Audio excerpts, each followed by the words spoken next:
Hi, Gemini. Welcome to the Calling Your Wild Astrology and Tarot channel.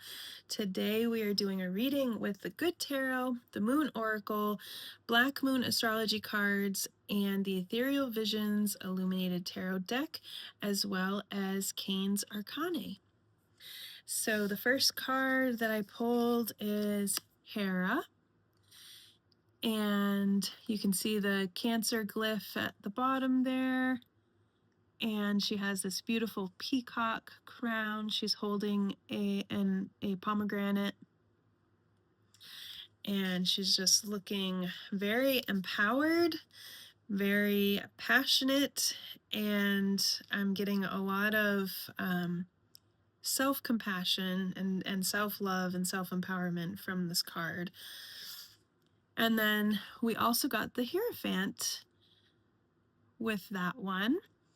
And I love this deck so much. I'm also a dog trainer, and for years I made dog collars. So this is kind of an ode to my my doggy life as well. So with the Hierophant and Hera, I'm feeling this sense of stepping into our own power. We know that Neptune and Saturn are moving into Aries. And when we look at Gemini and Aries relationship, we have air and fire, and they form a sextile, the two signs. So this is energy that might really ignite you, especially if you are feeling confident as far as your spirituality, your empathy, and your compassion and sense of unity, which are all Neptune themes. So, Gemini tends to be more of a flighty energy. We move with the wind. The wind changes, and so do we. And this is a chance for us really to actually feel rooted for a moment, to feel confident and like we deserve a seat at the table, maybe at the head of the table. So you may be feeling some creativity. You may be feeling an urge to step into your light. Neptune loves glamour. It may be a moment, Gemini, where you have never really committed to a look or to being in your own body here on Earth, which is, it's easy for us to kind of live in the ethereal air realm and not feel grounded here on Earth. And I think because Neptune is going to create so much confusion for so many people, confusion is an area where Gemini thrives and doesn't necessarily feel comfortable. Well, sometimes feels comfortable in chaotic confusion, but oftentimes finds themselves floating in it and knows how to navigate. And those skills that you've developed, Gemini, are going to be really important for other people as they get to know Neptune in this new light. For many people, Neptune being in Pisces felt natural because it was in an area of their chart where things were allowed to be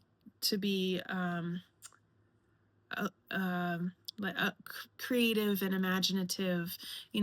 Neptune is very at home in Pisces, and so they may have kind of categorized it in their minds as,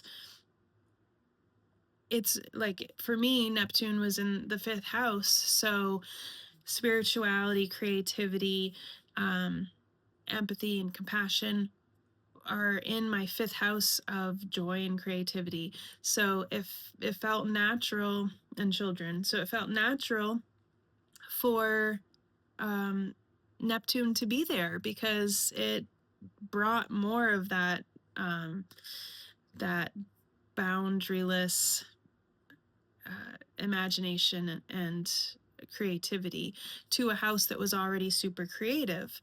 Now it's moving into my 6th house, which is more about routines, everyday work, toil and health. And so it's no longer just a place where I play. Now that energy is moving into a place where I'm working, hence this YouTube channel, because I'm trying to work with the energy instead of fighting it. So we have Cancer. I feel, Gemini, you're so empathetic because you are able to put your feet in other people's shoes. Sometimes when you don't even want to, it's just your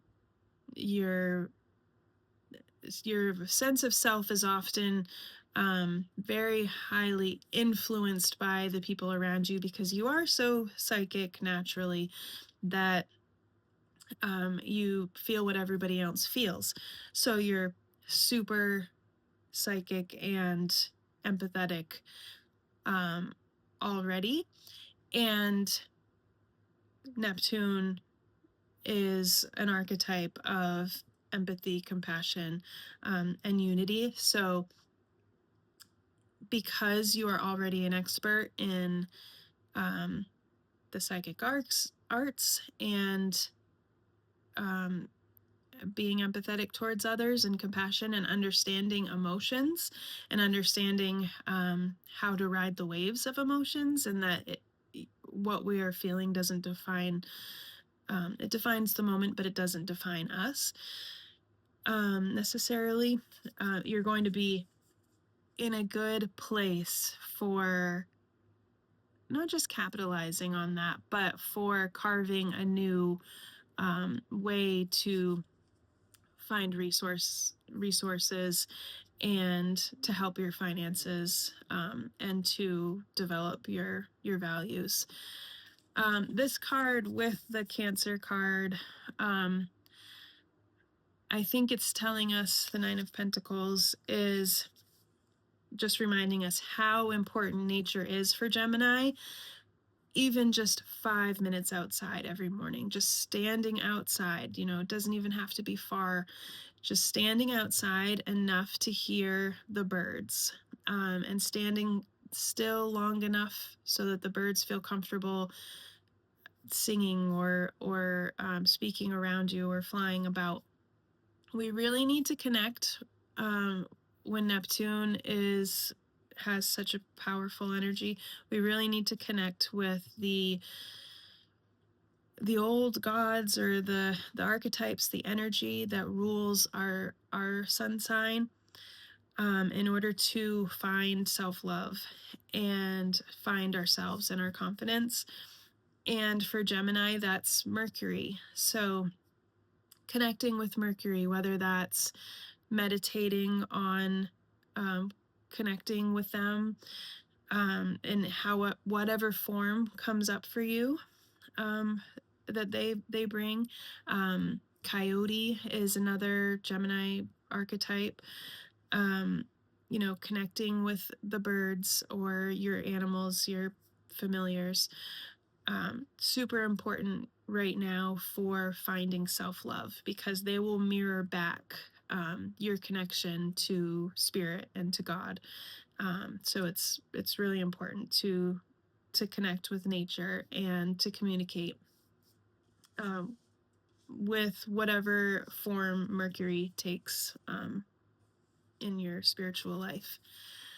And to mirror that as well, messenger of earth. So another indication that the more we communicate, which communication also requires listening. I know Gemini gets a bad rap for always talking, but we do listen. We just we don't always listen with our ears. Sometimes it's just psychic information that penetrates like very fluidly, that a Gemini walks into the room and you don't nobody needs to say anything. They already have that information.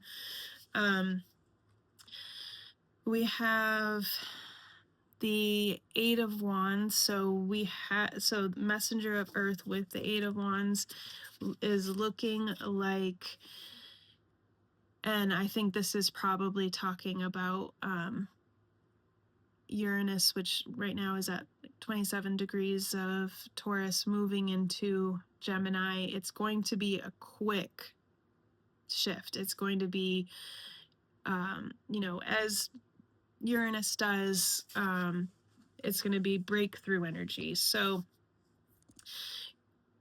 communicating with your guides, guardians, ancestors, loved ones on the other side it may feel like you get a breakthrough when it comes to that. You may feel like communication is coming to you faster than you know what to do with. And in that situation, if you're getting more information than you know what to do with and faster than you know how to process it, like go outside. Go outside and just like honor the elements which are all around you outside. And ask for help in processing this information. Say I received this information. What do I do with it? What is it something that I can work with? Because it does look like between the World and the Ace of Pentacles, it does look like this is opportunity. Like this is your communication skills, Gemini, your way of feeling into what other people are feeling. It's needed, and it's a way forward for you when it comes to creating a new source of abundance and creating wealth, not just in the material sense, but also just feeling at home in the world. You understand the shifts of the seasons better than anyone, and I think that the world needs your leadership when it comes to riding these waves and these big shifts. And this is similar to the Aries reading. I would recommend any Gemini listen to the Aries reading for sure, because it's going to bring up more of the Neptune and Saturn themes that Gemini will be working with closely because of that sextile. All right. Well, Gemini, you will be able to work with this energy, I think, in new ways than you're used to, but I think it'll feel good and natural, and you'll feel more grounded probably than you have in the past. So thanks for tuning in, and I'll see you next time. Bye, Gemini.